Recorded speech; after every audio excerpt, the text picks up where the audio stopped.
Magandang hapon guys, welcome sa aking channel. Ngayong hapon na ito guys, ang video ipapakita ko yung update ng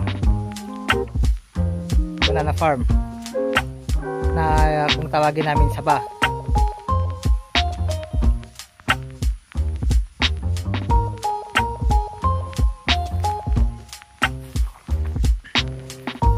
Guys, so yung iba na harvest na, so ito na yung mga followers niya, ito yung dalawa. Hindi ko na ikutan guys ha, at manipis yung suot kong sapatos ngayon, no?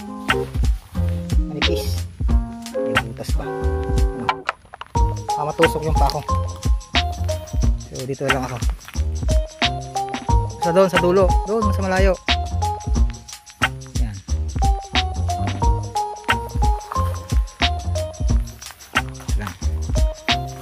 Dito lang ako guys sa medyo malinis kasi yung bandaron bagong lang yung linis, so nilinisan gamit yung mahabang gulok, tawagin namin sa Ilocano tabas.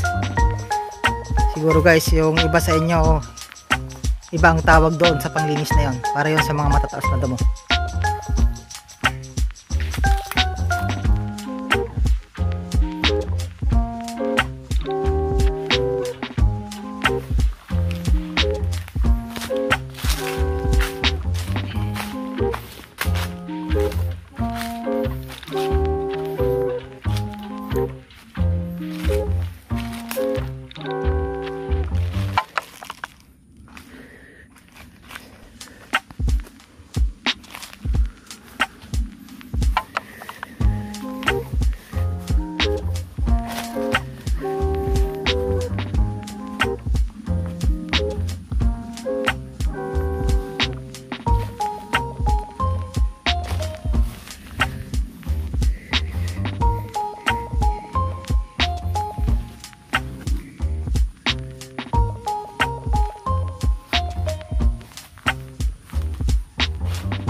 So guys, kung na to, malapit na ma-harvest to.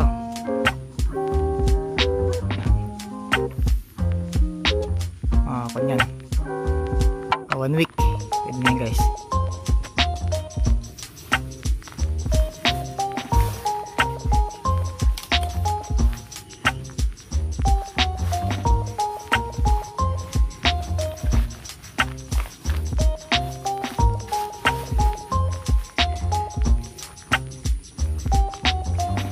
Ito guys yung mahogany, mabilis tumangkad.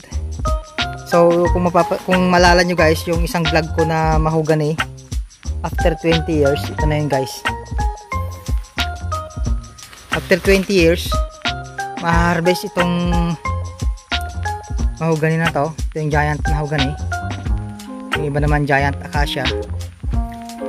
After 20 years, based dun sa nakita ko at sinabi sa akin nung matandang kukluban,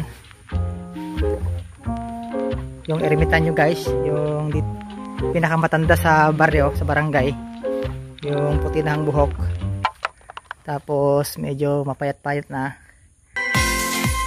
Naniwala ako kasi tanda na yung guys, saka madami talaga siyang tanim na punong kahoy. So sabi niya 20 years daw yung hinarvest na nakaraan. Ang pinagbentahan guys sa isang puno ay 30,000 pesos.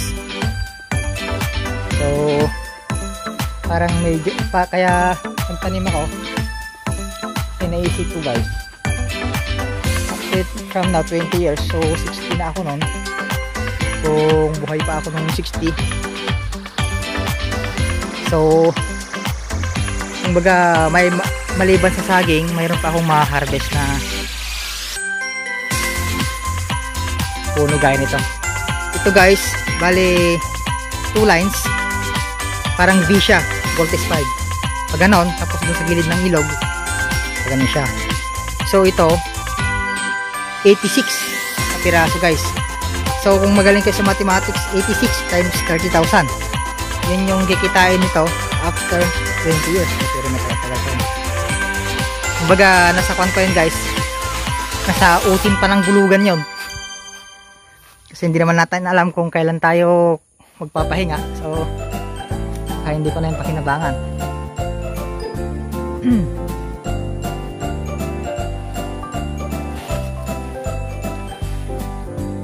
Ito guys yung gilid.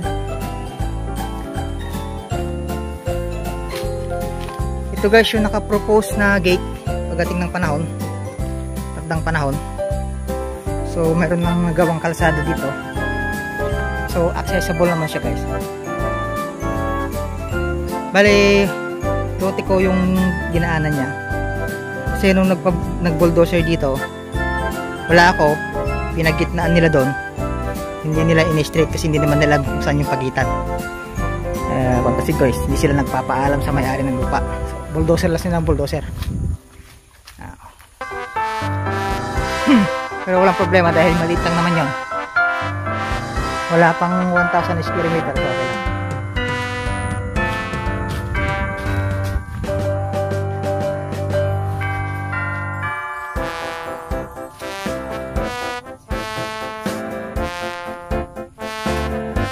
So guys, oh. Kaya nasisira tong mga tanim ko eh. Dahil may mga nagkukuhang ganito lang ang gamit guys. Kasi ang puso kailangan kapag binanatan mo siya kailangan flawless o makinis yung pagkakaputol. Ganito, ako kumuha nito guys, sasampulin ko kayo. Yan, diba nakikita nyo oh. Kumbaga makinis yung pinagputulan kasi matalim yung gamit ko dyan guys, hindi siya nabulok. Okay, i-compare ko dun sa binanatan ng hindi ko alam kung sinong Poncio Pilato. Yan o, bubulok na siya. Tignan nyo guys. Yan. Masisira na yan guys. Masisira na siya. Okay. Yan. Pansin nyo sa dulo, bulok na siya. Unti-unti nang mabubulok yan hanggang sa pinakapuno. So, bali wala nang silbi yan. Meron kasing tumitira dito ng na hindi nagpapaalam sa akin. So, yan. Okay, sana kung maghingi sila, gumamit ng matalim na kan, yung panggapas sana. So,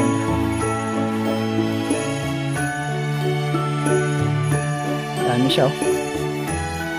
Kuhanin ko na ito mga guys. Kasi, pag di ko ito kinuha, kuhanin nila to, sisira tong tanim ko. Yung buo, hindi ko pakikinabangan yung bunga. Guys, so ako nababalak nito.